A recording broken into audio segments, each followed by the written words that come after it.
जय जगन्नाथ। मैं शिवानी चक्रवर्ती अपने channel Bong Kalinga food tales में आप सबका स्वागत करती हूँ। हमारा जो सीरीज है जीवन जगन्नाथ, आज का जो उसका टॉपिक है वो है भगवान अलारनाथ जी। और आज की जो हमारी रेसिपी है वो टॉपिक अलारनाथ जी के ऊपर है, तो जाहिर सी बात है उन्हीं का ही प्रसाद होगा। तो उनके यहाँ की जो फेमस खीर है आज हम वही बनाएंगे। और तो चलिए पहले हम खीर बना लेते हैं, बाद में आके भगवान अलारनाथ जी के बारे में बात करेंगे। जय जगन्नाथ। अभी हम अपने किचन में हैं और आज हम बनाने जा रहे हैं अलारनाथ जी का जो प्रसिद्ध खीर है वो बनाने जा रहे हैं, क्योंकि आज का जो हमारा एपिसोड है वो भगवान अलारनाथ जी के ऊपर है, उन्हीं को समर्पित है। तो आज हम उन्हीं का खीर बनाने जा रहे हैं जो उनके मंदिर में बनता है। तो उसके लिए हमें क्या चाहिए, वहाँ पर जो खीर बनती है और वो बहुत ही ऑथेंटिक है। वहाँ पर बाहर का कोई चीज़ नहीं जाता, जो पहले से बनता आ रहा है उसी प्रोसेस से बनाते हैं, कोई एक्स्ट्रा चीज़ नहीं डालते। वही इस खीर की खासियत है। और जो चीज़ उसमें चाहिए वो बहुत 2-4 चीज़ ही चाहिए उसमें। मैंने यहाँ पे 1 कप चावल लिया है। ये गोविंद भोग चावल है, इसको खीर के लिए इस्तेमाल किया जाता है, चाहे उड़ीसा में भी और बंगाल में भी। और ये है शक्कर, ये आप अपने हिसाब से लें। और ये थोड़ा सा घी, क्योंकि मैं मिट्टी के बर्तन में बना रही हूँ तो उसके नीचे को थोड़ा मैंने ग्रीस कर लिया ताकि दूध लगे नहीं नीचे। और इसमें सिर्फ एक तेज पत्ता जाता है और कुछ नहीं जाता। और खीर बन जाने के बाद थोड़ी सी कपूर, क्योंकि अलारनाथ जी को कपूर बहुत प्रिय है, तो ये थोड़ी सी कपूर उसमें जाएगी और इसके अलावा कुछ नहीं जाएगा। मैंने पहले से ही दूध चढ़ा दिया है गर्म होने के लिए, क्योंकि थोड़ा टाइम बच जाएगा। अभी देखिए दूध अच्छी तरीके से उबल रहा है, 5 मिनट हो गए हैं उसको उबले हुए। और अभी हम क्या करेंगे, अभी जो चावल है उसको उसमें डाल देंगे। चावल को दूध में ही पकाना है। जो चावल हमने लिया था उसको इसमें डाल देते हैं। मैंने चावल को 10 मिनट तक भिगो लिया था। आप भी चाहें तो चावल को 10-15 मिनट तक भिगो सकते हैं। अगर डायरेक्ट ऐसे धो के डाल देंगे तो भी कोई प्रॉब्लम नहीं है, लेकिन मैंने उसको भिगो के डाला है। भिगो के डालेंगे तो जल्दी हो जाएगा। जो खीर हमारी होती है, बंगाल में तो खीर नहीं बोलते, बंगाल में तो पायस बोलते हैं। और मैंने यहाँ पर 1 लीटर दूध लिया है। 1 लीटर दूध में मैंने 1 कप से थोड़ा कम चावल डाला है। और अभी हम उसको पकाते हैं जब तक ये पकेगा। 45 मिनट लग जाएंगे इसको पकने के लिए, लेकिन बीच बीच में आकर आपको ऐसे देखना पड़ेगा इसको, कहीं ये नीचे लग ना जाए। मिट्टी की हांडी है तो लगने का बहुत ज़्यादा चांसेस है। तो मैं ये दिखाने के लिए मिट्टी की हांडी में बना रही हूँ। आप तो घर में अगर मिट्टी की हांडी नहीं होगी तो कोई प्रॉब्लम नहीं है, आप प्रेशर कुकर में बना सकते हैं, आप पैन में बना सकते हैं, भगोने में बना सकते हैं, इसमें चाहे उसमें बना सकते हैं, उसका कोई प्रॉब्लम नहीं है। और आज मैं यहाँ पर एक बात कहने वाली हूँ। जो हमारे वीडियो देखते हैं, जो हमारे व्यूअर्स हैं वीडियो देखते हैं, मैंने एक बात नोटिस की है। बहुत सारे लोग हैं जो सिर्फ रेसिपी देख के बाकी का वीडियो नहीं देखते। देखिए मेरा जो मिशन है वो सिर्फ भोग सिखाना नहीं है, वो तो मैं सिखा दूंगी। 56 भोग क्या, मैं तो उससे ज़्यादा भोग जो मंदिर में बनता है मैंने उसके बारे में जानकारी इकट्ठा की, वो तो मैं आपको दे दूंगी। लेकिन जो मेरा मिशन है वो सिर्फ भोग बनाना नहीं है। मेरा मिशन जो है वो जगन्नाथ कल्चर को आगे बढ़ाना है। जो भी ये मेरा सीरीज है, ज़्यादा नहीं है, 56 एपिसोड का सीरीज है, उसके ज़रिए मैं जगन्नाथ संस्कृति को आगे बढ़ाना चाहती हूँ। अगर आप सिर्फ भोग देख के चले जाएंगे तो कैसा होगा। मैं उन सारे लोगों से एक अपील करना चाहूँगी जो यहाँ पर सिर्फ प्रसाद बनाना कैसे होता है वो देख के चले गए हैं, बाकी का वीडियो नहीं देखा है। और फिर से आप जाइए उस वीडियो को देखिए। अगर जो बातें मैंने उसमें बताई हैं, अगर आपको उसकी जानकारी पहले से होगी तो अच्छी बात है, कोई बात नहीं है तो बहुत अच्छी बात है। लेकिन अगर उसकी बारे में आपको जानकारी नहीं है, जो भी बातें मैंने बताई है आपकी जानकारी उसके बारे में नहीं है, तो मेरा तो वीडियो आप ही लोगों के लिए है ना। मैं तो जगन्नाथ जी के बारे में जानकारी जो है आप ही लोगों के लिए दे रही हूँ, जिन लोगों को जानकारी नहीं है। अगर आप ही लोग उस वीडियो को नहीं देखेंगे, सिर्फ रेसिपी देख के भाग जाएंगे तो कैसे होगा, नहीं होगा ना। तो मेरा ये रिक्वेस्ट है, क्योंकि पहले से ही मैंने कहा भोग बनाना मेरा मिशन नहीं है।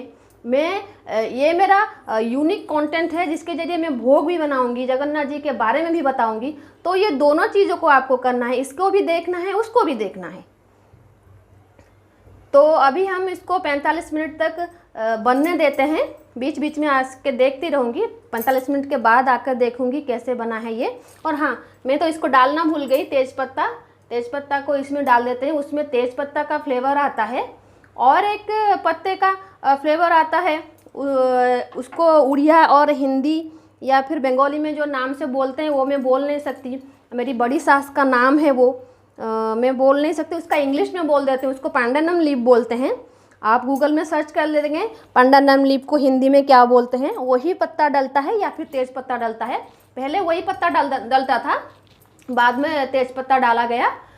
तो आप सर्च कर लीजिए पांडानम लीफ करके, वो निकल आएगा कोई कौन सा पत्ता है, वो डाला जाता है। अगर आपके पास वो है तो डेफिनेटली आप उसको डालिए। तो ठीक है, 45 मिनट के बाद मिलते हैं, देखते हैं हमारा खीर जो बना है हमने वो कैसा बना है। अभी देखिए हमारा जो खीर है वो अच्छी तरीके से उबल गया है, 80% तक हो गया है। अभी हम उसमें शक्कर डालेंगे। शक्कर जैसे मैंने कहा आप अपने हिसाब से लीजिए। ये मैं आधा घंटे बाद आपको दिखा रही हूँ। आधा घंटे के तक मैंने उसको इस तरीके से उबाला। घर में अगर आप बना रहे हैं खीर, आपको तो पता होगा बहुत सारी चीज़ें डलती हैं उसमें। खोया डलता है, कंडेंस मिल्क डलता है, ड्राई फ्रूट डलता है, बहुत सारी चीज़ें डलती हैं। लेकिन भगवान के लिए हम बना रहे हैं तो ये सब कुछ तो वहाँ पर नहीं डलता। तो मेरी ये कोशिश है कि मैं ऑथेंटिक चीज़ें ही दिखाऊं जो जहाँ पे होता है। घर में बनाने की बात है, आप तो कुछ भी डाल सकते हैं। अगर भगवान के लिए बना रहे हैं तो हमेशा आपकी कोशिश यही रहनी चाहिए कि कम से कम इंग्रेडिएंट्स में बनाएं भगवान के लिए, चाहे कि घर में आपके जो भी भगवान हो। क्योंकि हमारे घर में महाकाली की पूजा होती है, तो हमारे घर में भी जब खीर बनता है भगवान के लिए तो बहुत कम चीज़ें हो जाती हैं, सिर्फ दूध, चावल और शक्कर, और इससे ज़्यादा भी कुछ जाता नहीं है। क्योंकि बहुत सारे मंदिर में ऐसा होता है मिनिमम चीज़ें ही डालते हैं। तो अभी जब भी आपके घर में कोई पूजा वगैरह हो, भगवान के लिए जो प्रसाद बनाएं, ये चेष्टा आपकी होनी चाहिए कि मिनिमम चीज़ें से ही बनाएं। तो ये मैंने डाल दिया उसमें शक्कर।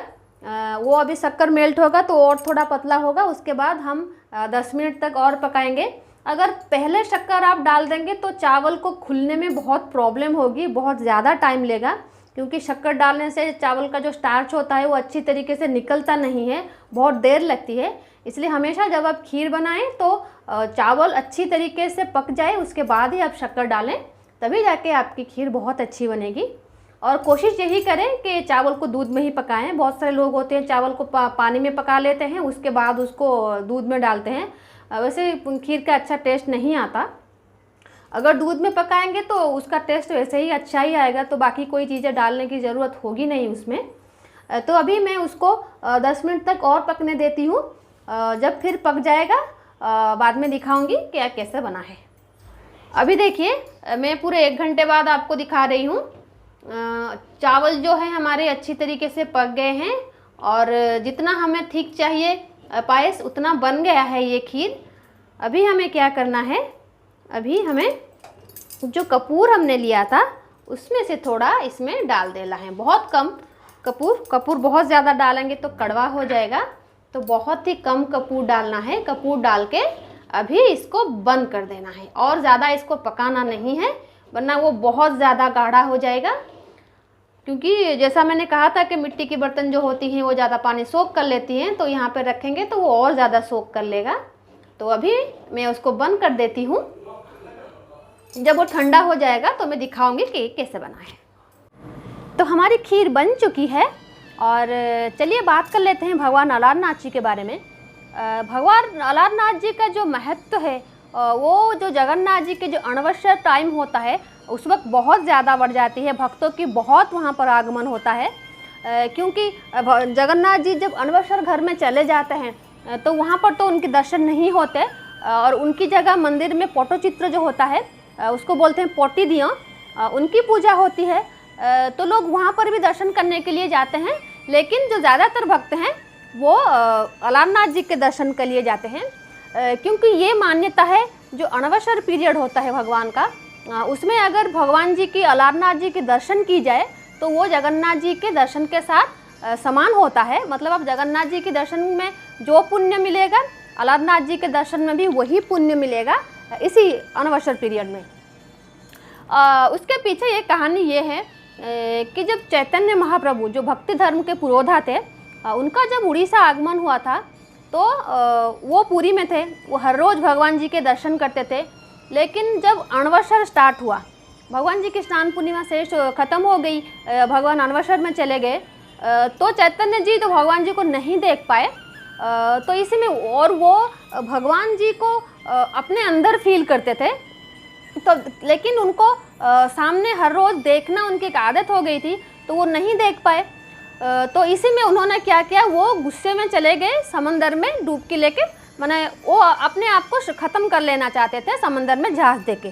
तो जब वो समंदर के किनारे गए तब उनको लगा कि कोई उन्हें बोल रहा है, जाके जो ब्रह्मगिरी में जो अलारनाथ मंदिर है वहाँ पर जाके तुम दर्शन करो, वहाँ पर तुमको जगन्नाथ जी मिल जाएंगे जिस रूप में तुम देखना चाहते हो।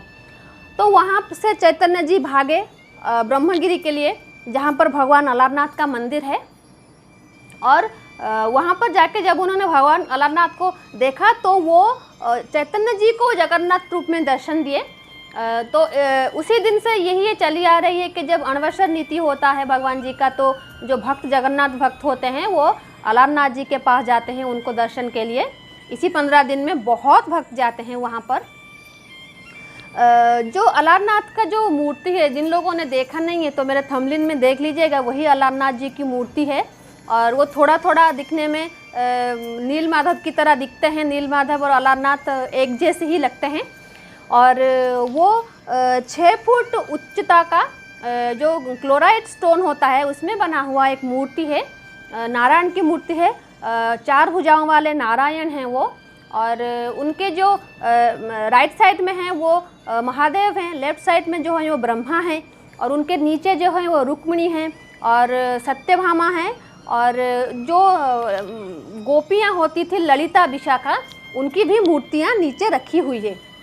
और उनकी वही सारी नीतियाँ होती हैं जो जगन्नाथ मंदिर में होती है। और चंदन यात्रा के वक्त भगवान जी का श्रृंगार होता है। तकरीबन 15 से 20 किलो चंदन भगवान जी को लगाया जाता है, उसको बोलते हैं सर्वांग चंदन वेश। और वो वेश देखने के लिए बहुत दूर से लोग आते हैं और वो वेश बहुत फेमस है। और बहुत कम मंदिर है जहाँ पर सर्वांग चंदन वेश होता है। एक तो अलारनाथ जी का मंदिर हो गया, और मैंने बताया था माँ काकटपुर मंगला माँ का भी सर्वांग चंदन वेश होता है। इसी वो स्नान पूर्णिमा के वक्त होता है। तो खैर वो बात छोड़िए, वो बात मैं बाद में बताऊंगी। और जो जैसा मैंने कहा, जो जगन्नाथ जी की नीतियाँ होती हैं वही अलारनाथ मंदिर में नीतियाँ होती हैं। और इस वक्त क्या होता है, जगन्नाथ जी तो उनकी तबीयत खराब है, वो तो जो अन्न व्यंजन होता है, जो मतलब चावल से बनी चीज़ें होती हैं वो खाते नहीं हैं। जैसे मैंने कहा था कि वो लिक्विड डाइट में रहते हैं, पना, शरबत और वही कांजी, वही सब चीज़ें वो खाती हैं इस वक्त।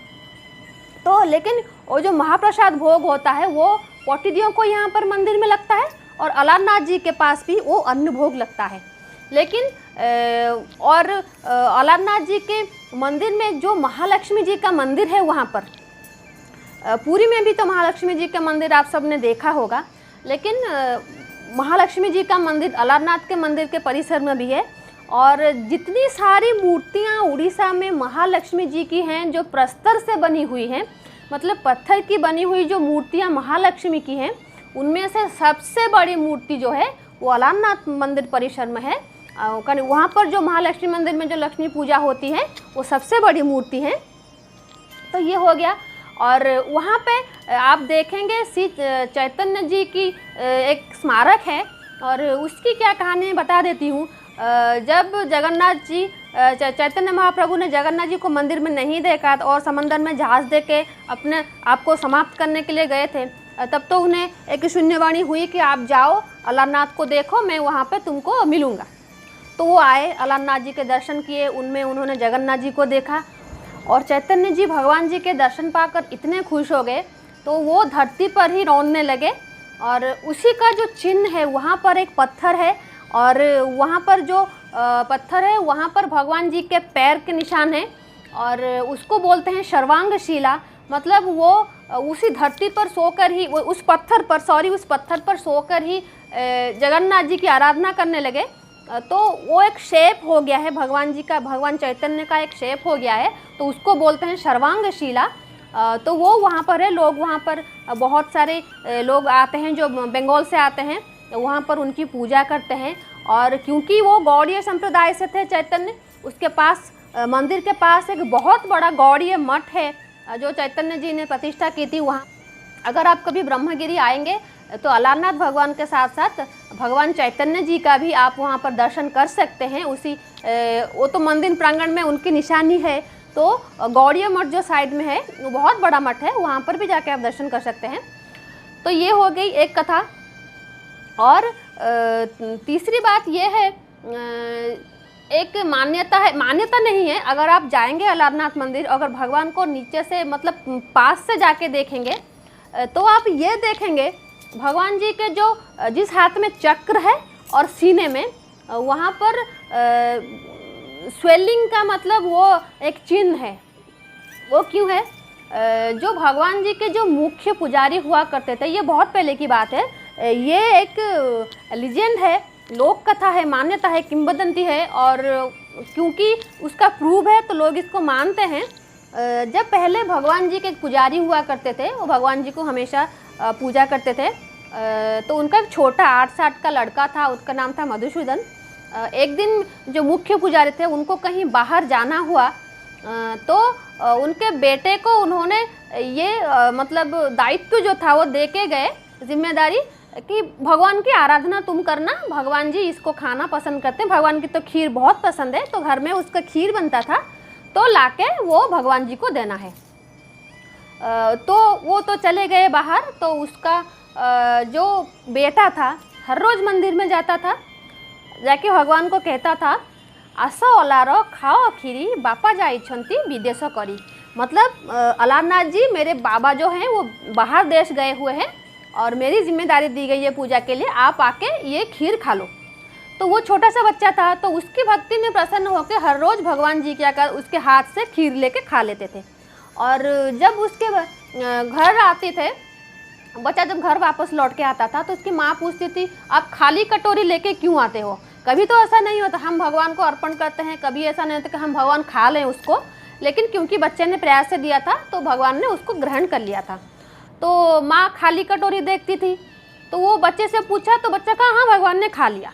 जितने दिन उस बच्चा था, उसके जो पिताजी थे वो बाहर थे, हर रोज़ जो बच्चा भगवान के लिए खीर लेके जाता था और खाली कटोरी लेके वापस आता था। जब उसके पिता वापस आए तो ये उनकी माँ ने उनको ये बात बताई कि ये मंदिर में जाता है, खीर की कटोरी लेकर वापस आता है खाली कटोरी लेकर, और पूछने पर बोलता है भगवान जी ने खा लिया।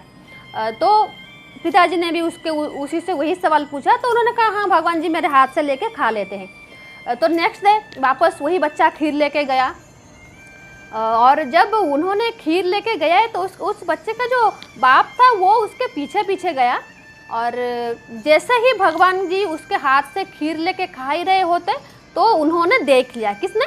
ना बच्चे के पिताजी ने उनको देख लिया खीर खाते हुए। तो वो खीर गर्म था और जल्दी जल्दी खाने के चक्कर में उनके ऊपर वो खीर गिर गया, और उनके जो हाथ, जिस हाथ में चक्र है और उनके सीने में वो बबल्स हो गए। और वो चिन्ह आज तक है। अगर कभी आपने मंदिर गए हो और आपने देखा होगा कि जब भगवान का श्रृंगार बहुत कम होता है तो वो चिन्ह जो होता है वो उभर के निखर के आता है, लोग देख सकते हैं उसको। खैर ये तो मान्यता है, जो लोग कहते हैं अगर आप मानेंगे तो भगवान, नहीं मानेंगे तो पत्थर, लोग मानते हैं और ये लोक कथाओं में है, लोग मानते हैं इसको। इसीलिए ये जो खीर भोग है बहुत फेमस है वहाँ पर। और ये प्रसाद जो होती है इसी अणवसर टाइम में और भी मतलब दुर्लभ हो जाता है उसको, लोग बहुत चाव से वहाँ पर उस प्रसाद को लेने के लिए आते हैं। कुछ वहाँ पर बैठ के खाते हैं, कुछ घर अपने रिश्तेदारों के लिए ले जाते हैं। तो ये हो गया। अब आते हैं मंदिर बनाने के लिए। मंदिर जो है वो तकरीबन जगन्नाथ मंदिर के साथ का ही मंदिर है, उसको अलारनाथ बोलते हैं। और पहले उसको बोलते थे, भगवान जी को बोलते थे अलवरनाथ, क्योंकि एक अलवर समुदाय के लोग हुआ करते थे जो दक्षिण से थे, वो उनकी उपासना करते थे। लेकिन फिर गंग वंश के राजा थे, मदन महादेव राजा, तो उन्होंने ये पहले एक पहाड़ में हुआ करते थे, ये जो मंदिर था पहाड़ में हुआ करता था। फिर जो मदन महादेव राजा थे, जो गंग वंश राजा थे, उन्होंने 12वीं शताब्दी के आखिर में ये मंदिर बनवाया था वहाँ पर। ये ब्रह्मगिरी में है, जो पूरी डिस्ट्रिक्ट में आता है, ब्रह्मगिरी उसका नाम है, वहाँ पर आता है। और ये मूर्ति, ये बहुत पुराना मंदिर है। और यहाँ पर भी नाट मंडप है और भोग मंडप है और सिंह द्वार है, जैसा जगन्नाथ मंदिर में उसी को फॉलो करके मंदिर है। और जो जो रिचुअल्स जगन्नाथ मंदिर में होते हैं वही सारे रिचुअल्स यहाँ पर भी होते हैं। तो ये थी अलारनाथ जी की कहानी। तो आज के लिए इतना ही, रहते हैं। जय जगन्नाथ। तो ये है आज की हमारी रेसिपी, अलारनाथ जी की खीर। वैसे जगन्नाथ मंदिर में भी खीर बनता है, लेकिन मैं वो किसी और दिन बनाऊंगी। और अगर आज का हमारा ये एपिसोड आपको अच्छा लगा हो तो हमारे वीडियो को लाइक और सब्सक्राइब ज़रूर कीजिए, ताकि हम आगे आपको अच्छी अच्छी रेसिपी जो भगवान की महाप्रसाद के ऊपर है वो ला के दें। और आज का ये हमारा वीडियो देखने के लिए आपका बहुत बहुत धन्यवाद। रहते हैं। जय जगन्नाथ।